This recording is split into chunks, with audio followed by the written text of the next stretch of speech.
This is Out of the Box with your host, Jonathan Clark. Out of the Box, Sunday nights at 9 on Q1043. Well, he is a multiple Grammy-nominated singer, songwriter, artist, producer, sold millions of albums, and he has worked with some obscure artists, those being Bob Dylan, Don Henley, The Grateful Dead, Ricky Skaggs, Bob Seger, Chaka Khan, Brandon Flowers, Bonnie Raitt, Sting, Mavis Staples.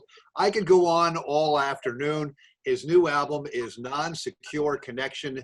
His name is Bruce Hornsby. How are you, man? I'm not horrible. First of all, how are you and the family? I'm hoping everyone's healthy and everyone's like good right now. Everyone's fine. My son, I have twin sons, and my youngest son by 1 minute, Russell, he got the COVID. He got it about 3 weeks ago, but he was just not careful at all. He was driving to Phoenix to meet his brother Keith. Keith was flying in from Dallas. Russell was driving from LA. This is where he lives. And I called him up and said, you know, you're driving right into one of the epicenters, one of the hotbeds of today. And so what, are you okay with this? He said, oh, I know, I'm aware of it. I'll be very careful. And then he's posting videos of him cavorting at the pool with young beauties and sharing drinks. And I'm going, okay, shows you're really being careful. And sure enough, wham, it hit him amazingly. But he was over it in 4 days. So that was good. It really hit him hard for a day. And, but then he's in great shape. He's a mountain climber. He's a big sort of athletic kid. And luckily his twin brother who was with him didn't get it. So it's the moving target, the shifting sands. You just really don't know. No one knows. Everyone's conjecturing, just guessing. But we thought for sure Keith would have it. They rode from Phoenix to LA in a car together for 5 hours. Anyway, that's so. Yeah, but he's fine. Everyone's okay. So not bad. Are they masking up now?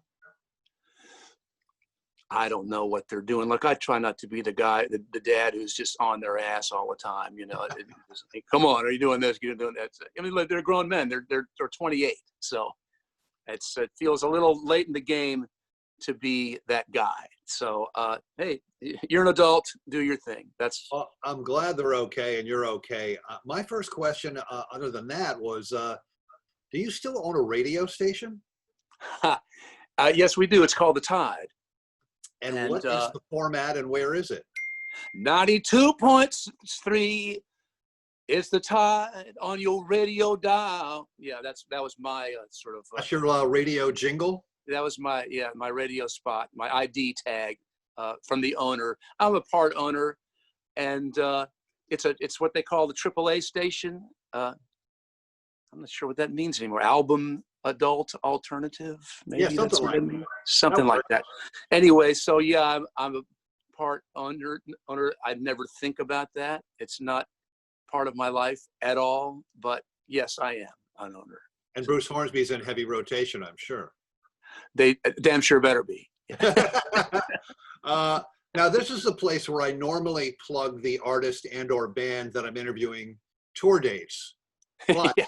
Right. We cannot do that, unfortunately, right now. So is it 2021 and beyond at this point? I mean, yeah, you can plug some 2021 dates. We moved everything from June. I had to next June. I had a March solo piano tour through the Deep South. I called it my 5'2" tour because I'm about 5'2" in the Deep South, and so. That didn't happen. It's slated for. It was postponed to November, but I don't think that's going to happen either. So, but I've been very productive. I'm here self-quarantining in my house and studio. So I get up. My life doesn't change that much. I get up in the studio and work on music. I work on writing new songs, practicing strange, weird, modern classical music that everybody hates, that I inflict regularly upon my poor unsuspecting audience. So so I've got a lot to do. So I'm okay. My life hasn't changed that much, but man, it's such a brutal time out there for so many people, and I'm empathetic as hell. Well, is this the longest time you have spent at home in a long time? No. Well, in a long time. The last time, and my career started my career in the actual legitimate music biz started in 86, I guess in 85 when I got signed. I took, in that 35 years now, I took the year 92 off from touring. I maybe did 1 or 2 gigs to make a record. I was making Harbor Lights. I was bringing people into Williamsburg, into my house to play in the studio that I'm in now. I had some great guests. It was great fun. Then the next time I took off was 2010, 18 years later. And that was the last time. So 2 years, those are the last years where I was really home a ton. So now we're at like 4 months or something like that. What, 4 or 5 months? Yeah, that's right. But again, I'm okay with it. I can't complain. I'm fortunate in this way, so it's okay. I think the last time that I was lucky enough to see you perform live was, I think it was actually you on a Steinway grand piano in Carnegie Hall. Oh, okay.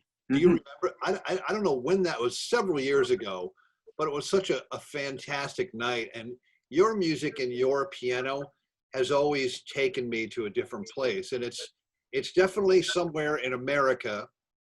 I usually get a visual image of, a rolling field or perhaps a beach even.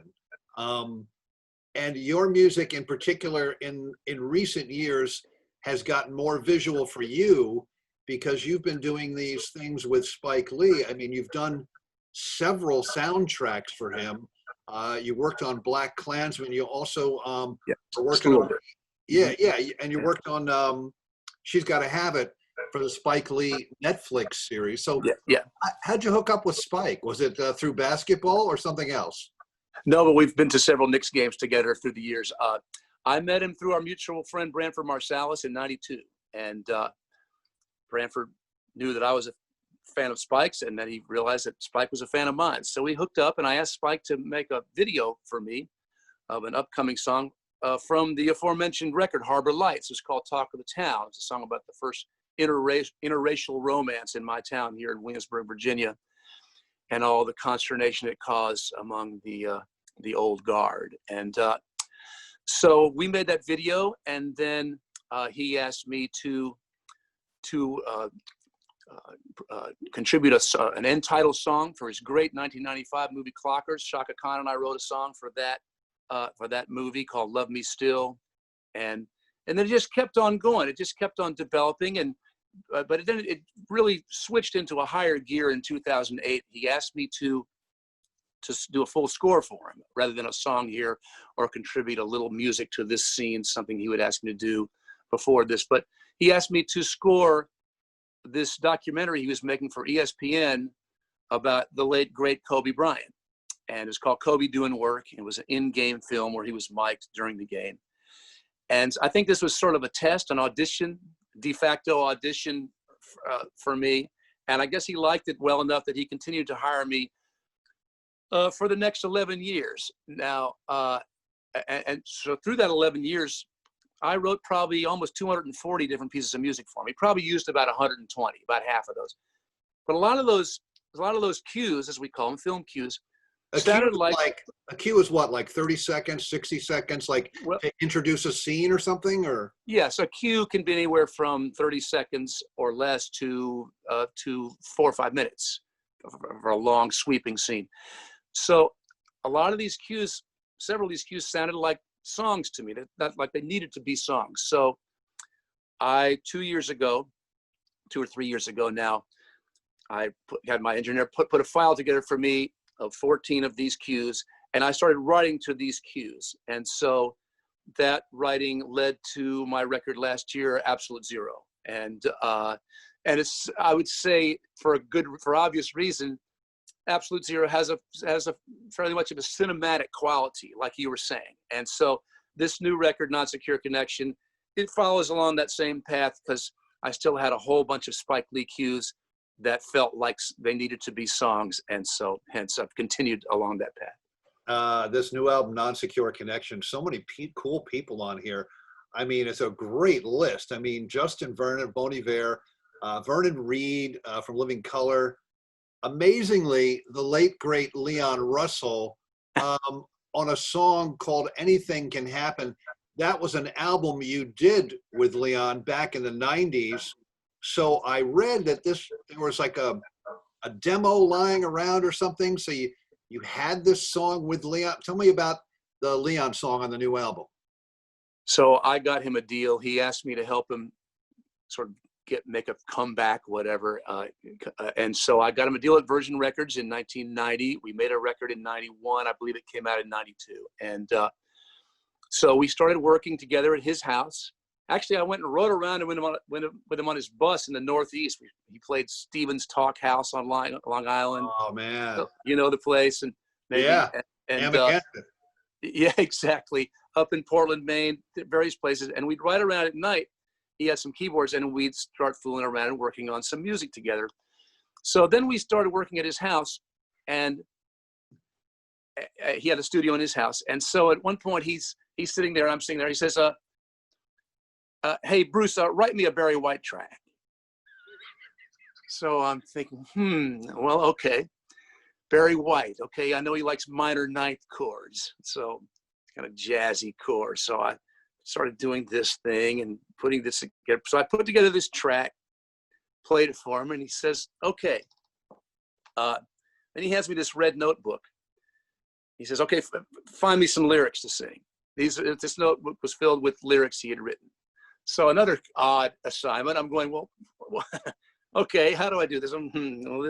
What do I know? Okay, well, I've paged through a few of them and picked this one called Anything Can Happen. Gave it to him. He says, okay, told the engineer, okay, run this track. Let me hear the track. So he listened, sort of ruminating on the lyrics with the music he was hearing. Said, okay, play it for me again. Did that again. Okay, play it for me one more time. 3 times. And then he says, okay, give me a mic. And then he proceeds to sing, to just crush this thing. It was so amazing. The guy was amazing anyway. And I thought, for instance, I could do a good Leon imitation on the piano, but I realized once I got around him that my version was suspect compared to the real deal. And I really learned how to do it after hanging out with him. The place where you were doing this and writing with Leon, was that the famous house in LA where No, it's not. That's not Skyline Studios. Yeah, okay. In the old shelter days. No, you're talking about the early mid to late 70s. No, this is 92. He'd moved to Nashville, outside of Nashville, Hendersonville. That's where he lived. He moved into Belle Meade, near the Belle Meade Country Club later. And that's a whole different hilarious story about Leon Russell in the country club scene. It's hilarious. So that song that you were working on. Okay, yeah. So right, we did that song, Anything Can Happen. And the demo was amazing. You've heard this before, Demo Love. Oh, the record isn't as good as the original demo. And that was the case here too. And so I always thought, man, this song was not done justice to by the record we made. And so I always wanted to recut it. And I finally got around to doing that this year.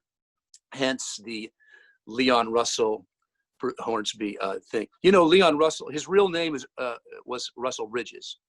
And so Leon Russell was a stage name he used, a pseudonym he used when he moved to LA. I spoke at his memorial service in Tulsa. He was quite a character, an amazing guy. I could regale you with hilarious Leon stories, but we don't have the time. Well, we probably do. But what I wanted to ask you was, when did you, Bruce Hornsby, become first aware of Leon Russell and who he was and what he did? For me, it was the concert for Bangladesh. Okay. But what was it for you? Mine was a little before that. I knew him from Mad Dogs and Englishmen. He had been the band leader. He put the band together for Joe Cocker. And so my older brother went to prep school in New England, Connecticut. So he would always come back to provincial little Tidewater, Virginia, where we just had the soul station and the top 40 station. So we weren't really hearing the underground music. You know, we weren't really hearing the Moby Grapes and Big Brother and the Holding Company and Mountain and all Vanilla that. Fudge. Yeah, yeah, that's actually earlier than this. But so he turned me on to Mad Dogs and Englishmen, and I just loved that. I loved Joe Cocker anyway, but this was a whole different level to me. so fantastic. Get chills thinking about it. So that's what turned me on to Leon. And then he put out his first album, the Blue record, just called Leon Russell, where he had all the British killers, George Harrison and Clapton, etc., Jim Keltner, and not British, but anyway. So then I was so in, and I saw him live. And if you ever saw Leon live back in that early mid '70s time, it was just stone cold, kicking your hind parts all night long, gospel rock and roll, just thank you. I mean, it was just nonstop. Like going to church, I guess, right? Well, it really was. And it's interesting that you said that, because I learned a lot from him hanging out with him. And I said to him, we love the Sam Cooke and the Soul Stirrers records from the 50s. And there's some piano playing on those records that has that that kind of sound that you equate with Leon, or I did. And he said, yes, that's there's a certain religious group called Kojic, Church of God in Christ, based in Memphis, and the Kojic Church, the music from that church group is just so soulful and so incredible, and Sam Cooke was taken from that, was part of that tradition. And so yes, you say gospel, that's exactly what Leon was about. He was steeped in those old traditions, but then found his own way. He made it his own too. So anyway, that's well, I could go on, but there you go. Bruce Hornsby is with us, the new album, Non-Secure Connection. And this new album, Bruce, I read somewhere, and I kind of really like this line, that the album features 10 new songs exploring a broad range of themes, from civil rights to computer hackers. Oh, I know where you're going here. Yeah, go ahead. Mall salesmen, Darwinian aspects of AAU basketball. But to the civil rights thing, are you still in Williamsburg, Virginia? I thought you were going to go to the song "Porn Hour," which is, but okay. I did not, but maybe I will. Yeah. Either way. So yeah, the civil rights. So Bright Star Cast is what you're referring to here on this record. It's, I guess, my latest attempt at writing a civil rights anthem of sorts. And obviously, I've been doing that my whole career. Most notably, The Way It Is, title of the first album and the first big record for us. I grew up in a small southern town where those attitudes prevailed and were very common and too common. And so in my adulthood, it just made total sense for me to deal with that in music. And so it's so interesting that my first song that sort of went big was a song about racism with 2 improvised solos on it. It's hardly the formula for radio success, but it just somehow resonated. And to me, those are the best kind of hits, like, say, Sultans of Swing by Dire Straits. That doesn't sound like anything else on the radio, and that's what's beautiful about it. So anyway, that's the reason. I grew up in this milieu where I am now. I love where I live. It's a great place. It was a great place to bring up our aforementioned sons. But I grew up in a crucible of the civil rights movement in that time. Richmond, Virginia, being an hour away, Norfolk, Portsmouth, and so yeah. So that's really it. It's a simple reason why I would write about that. I took a class trip to Colonial Williamsburg a long time ago, grade school. And, some people think of Williamsburg like that, like I do. That was my first knowing about Williamsburg. We might have been the local townies pelting you with water balloons. That probably, was our self-appointed job. We're on a yellow school bus, But, when you look at Williamsburg, some might look at the history of Williamsburg and consider that, oh, that's great history right there. But some others might be like, no, that's actually bad history right there. Yes, and Colonial Williamsburg has tried to be forward-thinking and sort of get out in front of this issue. And so they have enactments and they have interpreters playing the role of slaves in the town.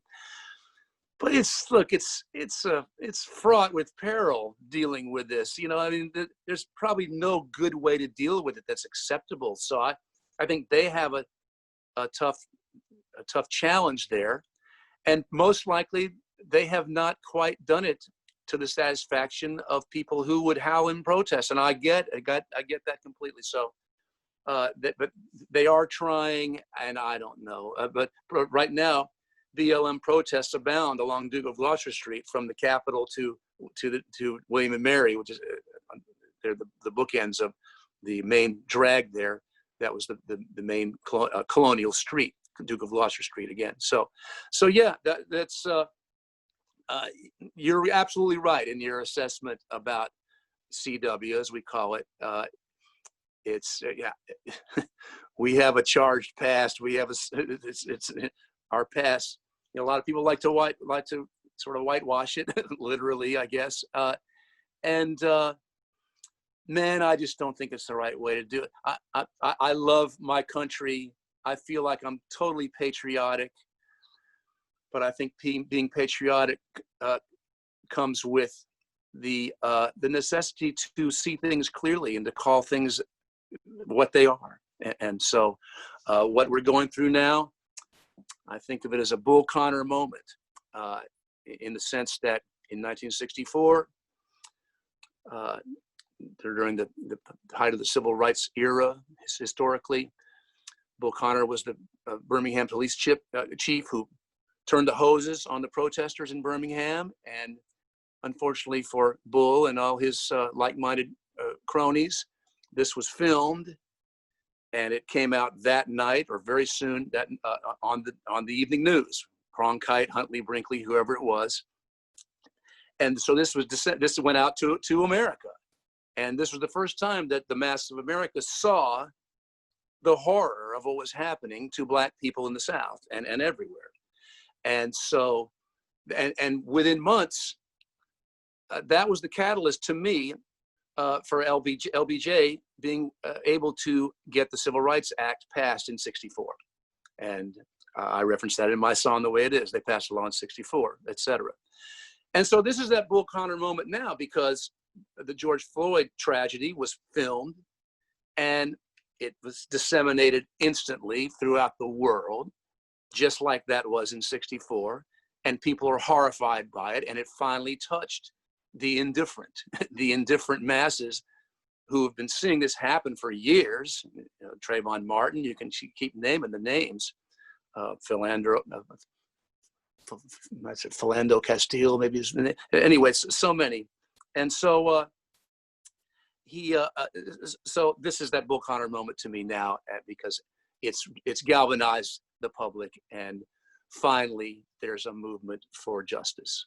Did you have any, or do you have any Confederate general statues in Williamsburg? No, there was a Battle of Williamsburg in 1863, but it was a one-day affair. It's not, and no, I think Not like Richmond, right? I mean, no, Richmond Monument Avenue has always been the sort of the place where all those monuments resided in for my whole life. I think they probably came up in the 1920s, 30s. I'm not sure about that.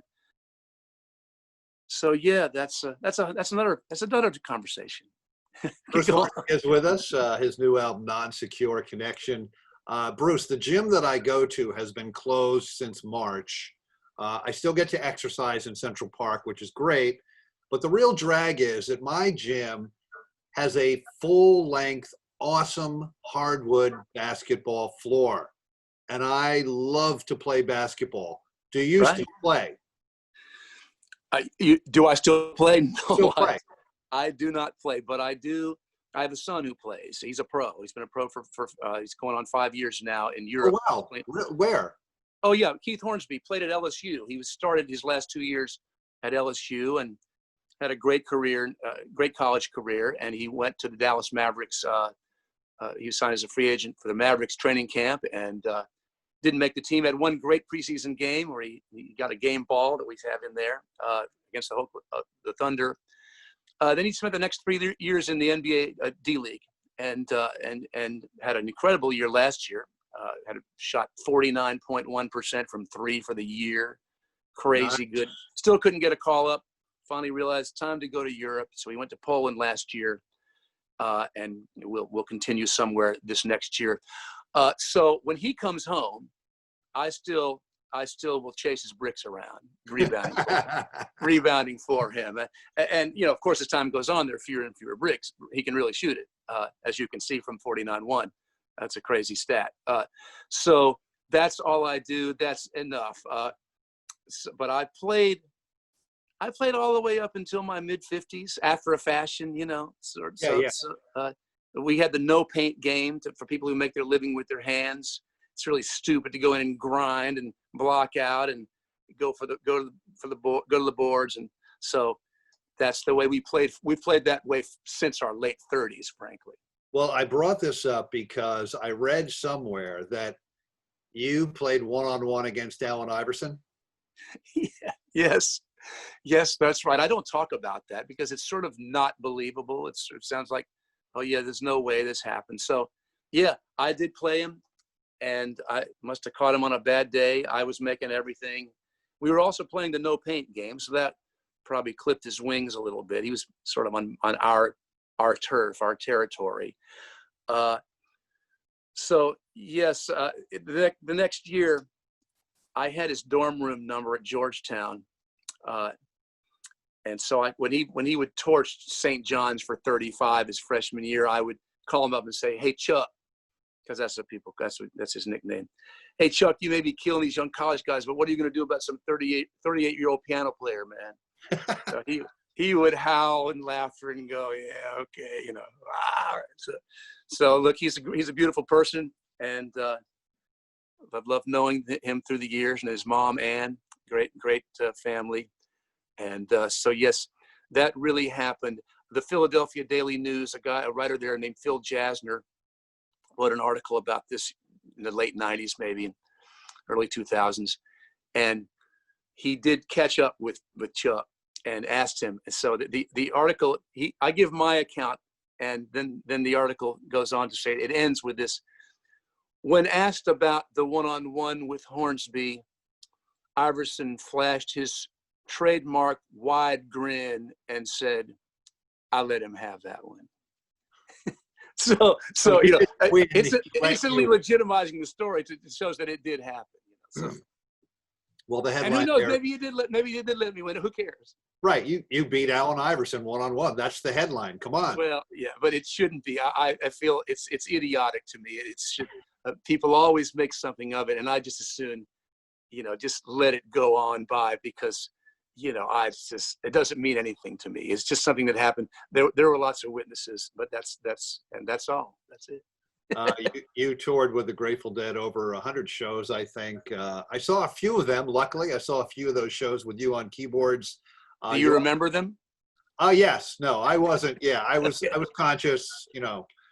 I didn't drink the Kool-Aid, the magic, whatever backstage. But I didn't either. I told them if they dosed me, I was out. So yeah, they stayed away from that. It's funny because my father did their PR for years, starting with American Beauty, I think, or Working Man's Dead.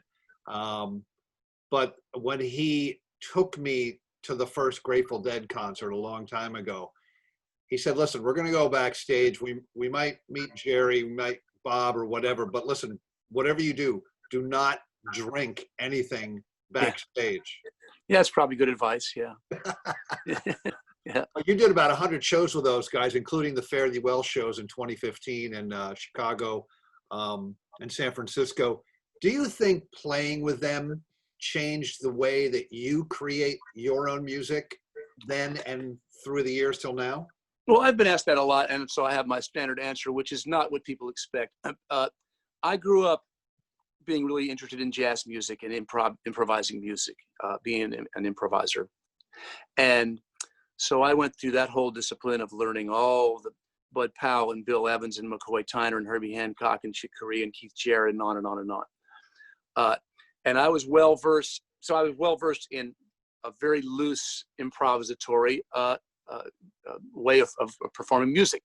Also, I knew their music a little bit. So the improvisational nature of their music wasn't something that influenced me, because I was always kind of there. I was always making nostalgia lovers mad, because I would reinvent my well-known songs, and they wanted to hear it just like the old record. So I was already pissing people off in that way. But where I was really influenced by the Grateful Dead, and where I think they're underrated by the mainstream, is their songwriting. I was influenced as a songwriter by the great Garcia Hunter songs and the great Weir songs and a couple of Phil Lesh's songs. And so I could name several songs that where the origin, the genesis of the song was, I want to write something like that song. And so I think that they have fully 40 or 50 songs that sound like they could have been written 100 years ago. Old folk songs, some of the Garcia Hunter songs. Jerry was a real walking encyclopedia of folk music, and that was never far. There was always an influence on his writing, and so deep and so soulful. And so that's where I was most influenced, not the one song for an hour idea. I like that. That was all fine. Where else could you play one song for an hour but with them? But I was already sort of in that mindset anyway, which made it, for me, frankly, kind of not difficult for me to start winging it with them with no rehearsal at Madison Square Garden in September of 1990.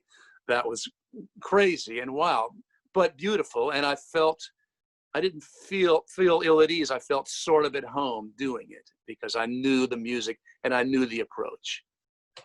Is there one show out of those 100 that really comes to mind immediately, that stands out to you, that you remember like right away? Right away? Well, look, often the first time for anything is the most memorable. So, but the first time I sat in with them at Buckeye Lake in Columbus, Ohio, played Sugaree and Stuck Inside a Mobile with Memphis Blues again, with them on accordion, and that's really memorable. It's more moments that are memorable after that. Lots of moments that are memorable, but not one particular show. Look, the Fare Thee Well shows, there were some times where I'm playing always across the stage and the crowd is out this way, or in my shows where I set up on stage right, the crowd is this way. But with the Dead, I'm on stage left, so the crowd is this way. And there were sometimes at Soldier Field 5 years ago where the crowd is just so, it's just this moving organism, this living being that's just undulating around the stadium. And sometimes we were playing, I don't know, One More Saturday Night, say, on the Saturday night. And we're playing away. I'm trying to do my best Johnny Johnson rock and roll thing. And I look at, and it's just such a stunning sight that I kind of almost just stopped playing. I kept playing, but I wasn't really concentrating on it, to be honest. Sorry, fellow bandmates at that moment. But because it was such a stunning scene that is, that again, stamped on your brain. I just couldn't believe, and I just kept looking all around because they're surrounding us in the surround. It's really hard not to do that, like a Yeah. lot, because you're still playing, but you're kind of like, oh my God, I cannot believe there are 70,000 people acting as one. Yeah, absolutely. It's transcendent and nothing like that. Well, I'm sure if you go to a U2 concert, there's something that's not dissimilar to that, or a Beyonce concert, whatever you could say. But at least for me, that was my moment in stadium frenzy experience. Do you have one particular Jerry Garcia anecdote that comes to mind when I ask you about Jerry? Well, I used to phone prank him, and at one point I called him up, and we had this bit we were doing with some of our musician friends, asking them if they wanted to. I was calling up as the Irish Jewish manager Mel Oberg, and and I was offering these guys a gig with the supergroup, the Jefferson Starkey. Grace Slick and Richard Starkey, Ringo Starr, they're going to do the Colors medley, White Rabbit into Yellow Submarine. And so it's just pure shtick and crud. You know, we were just having a laugh while they're getting a drum sound, you know, interminably in the studio or in the lounge, you know, just doing this to pass the time. So I decided to try this on Garcia, but I changed the name to the Jefferson Starcia.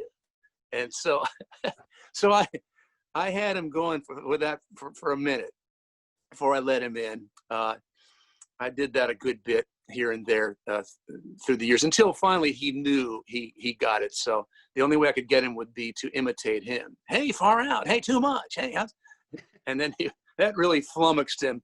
Somebody who's sort of sounding in a half-assed way like him, calling him. So anyway, I guess that's a little vignette for you.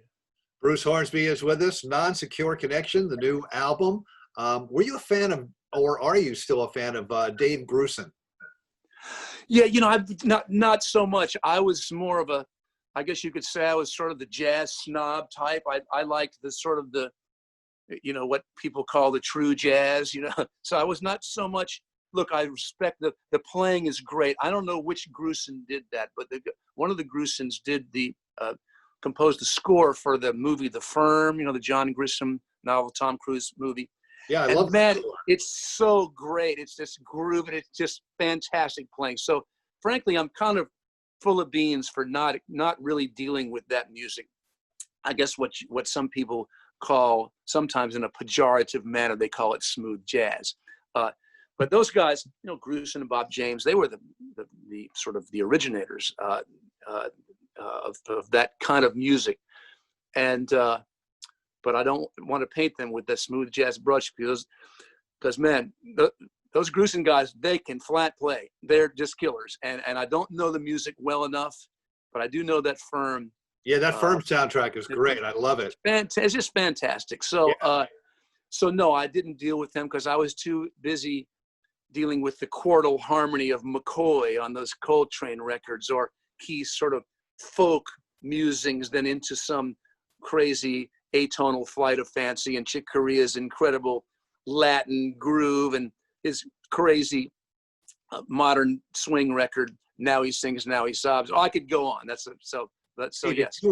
Did you watch Ken Burns' jazz? No, I watched some of Ken Burns' jazz. Some of my jazz friends had called me and said, "Don't watch it. Don't watch it. He doesn't do this justice, and he doesn't do that." You know, when you do that, you're always going to have the naysayers, the insiders, who of course, to their in their defense, they have a strong point of view, and they're really deeply in it. That's what they do for a living. And these guys are some of the great musicians. Some of the guys who warned me, who said, "Don't watch it." These are some of the iconic musicians in the jazz world. So no, I didn't deal with that so much. I watched a little bit of it, but I watched the country music. Great one. And I loved that too. I loved George Jones. I was bummed. I could go on anyway. Yes, so I love that. For our listeners that did not know, Bruce Hornsby is with us, and he co-produced and co-wrote The End of the Innocents with Don Henley.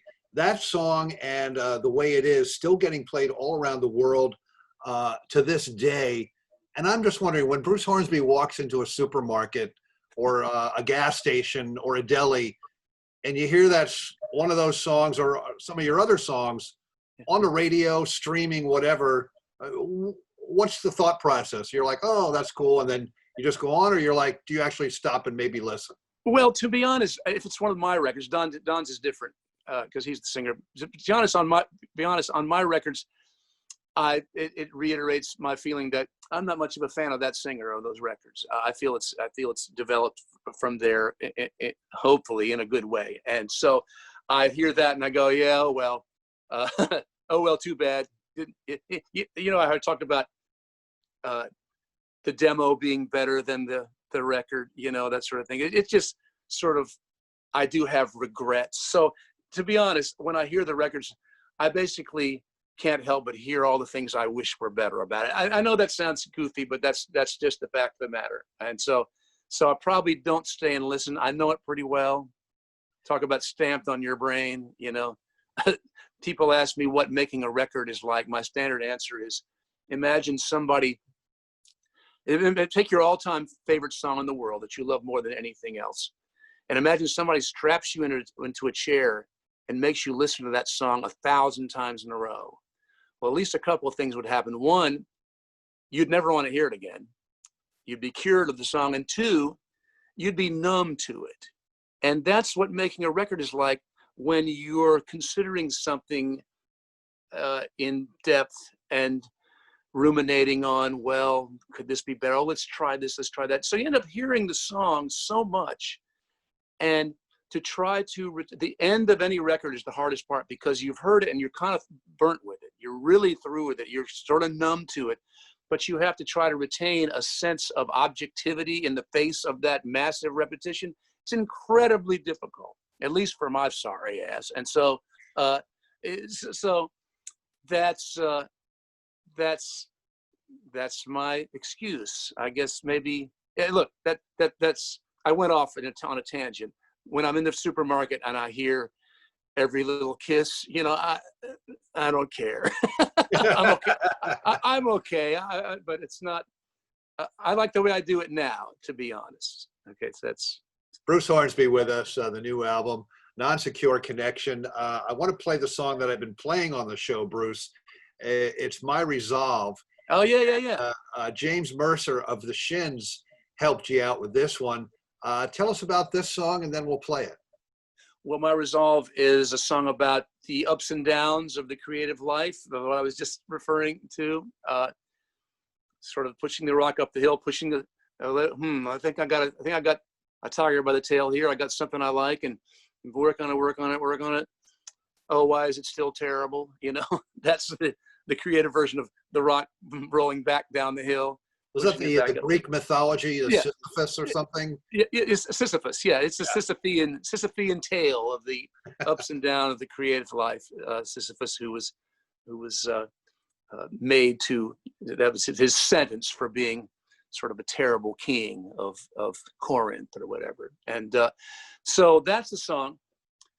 And so I always loved the Shins, and there's this one song of theirs called Spilt Needles, and I always loved this very angular synth line that he uses on there. So I wanted to do my version of it because I like angular melodicism in my music. Again, much to the chagrin of people who just want to hear Every Little Kiss. And so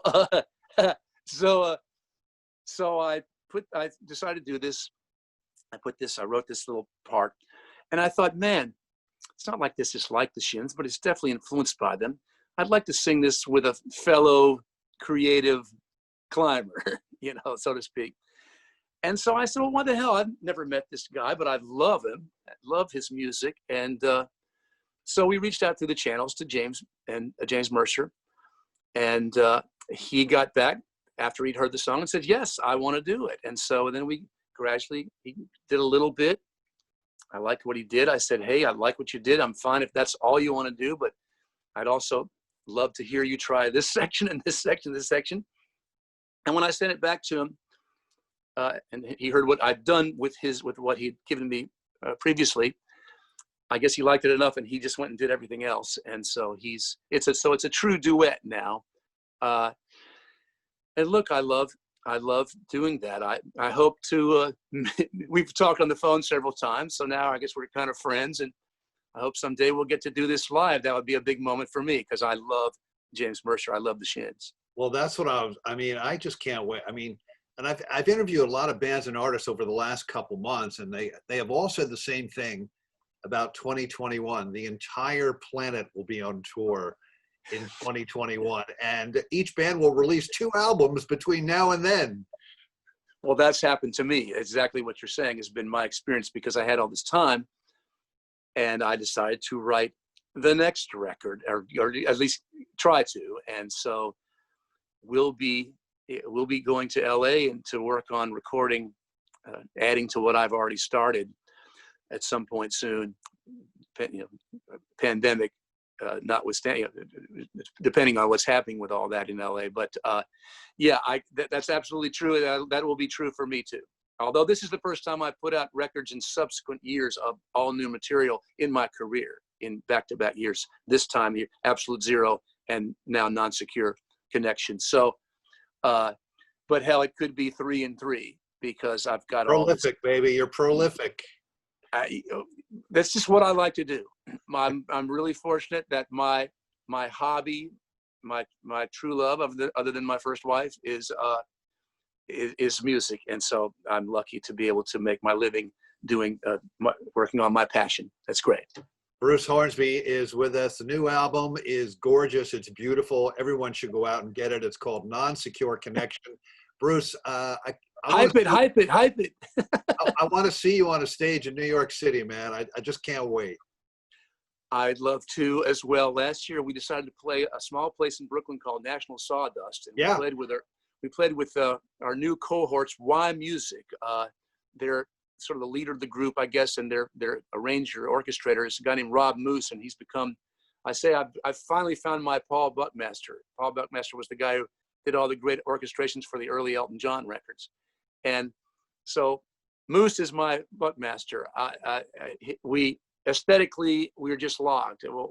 What he does is right in my wheelhouse, and there's a lot of Moose is all over. He's on My Resolve. When it all breaks down in the bridge, and we sing crampons broke, no one hears my sound, upward, downward for so long, all that business. It just breaks down to just this celestial sounding string epiphany, and he's then in there throughout. So we did a concert. We did 2 nights at National Sawdust with Y Music, and man, we had some fantastic moments. It's a tiny space, so you can get really intimate. One note speaks volumes, as opposed to Soldier Field, where and fairly well, where one note, everyone's going. So, so it was really nice. Maybe we would do that again. So I hope to make it, just like I hope everyone gets to make it to New York and everywhere else next year. We'll see. Bruce Hornsby, thank you so much, man. Thanks, Jonathan. Great to talk to you. This is Out of the Box with your host, Jonathan Clark. Out of the Box, Sunday nights at 9 on Q1043.